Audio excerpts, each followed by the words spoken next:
सूतल रहली अटरिया हे सासु दिहलन जगाई। सूतल रहली अटरिया हे सासु दिहलन जगा। ठाऊ के पुतहु सोहागिन हे चलू गंगया से ने उठा उठा पुतहु सोहागिन हे चलू गंगया सन।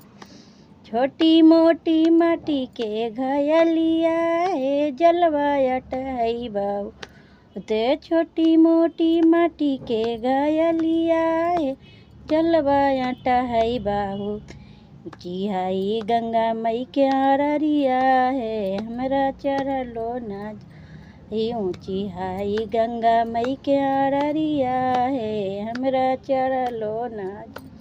सूतल रहली अटरिया ननदो दिहलन जगाई। सूतल रहली अटरिया है ननदो दिहलन जगाई। उठा उठा भौजो सोहागिन हे गंगया स्नान। उठा उठा भौजो सोहागिन हे चलू गंगया स्नान। छोटी मोटी माटी के घयलिया है जल अटहई बहुत। छोटे मोटे माटी के घयलिया है जलवा अटहई बहुत।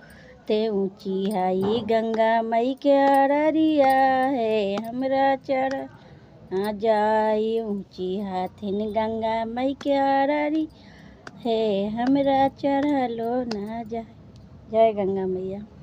अच्छा लगे तो लाइक कीजिए, कमेंट कीजिए, चैनल को सब्सक्राइब कीजिए और कमेंट में ज़रूर बताइएगा कैसा हमने गाया है गंगा मैया का गीत। बाय।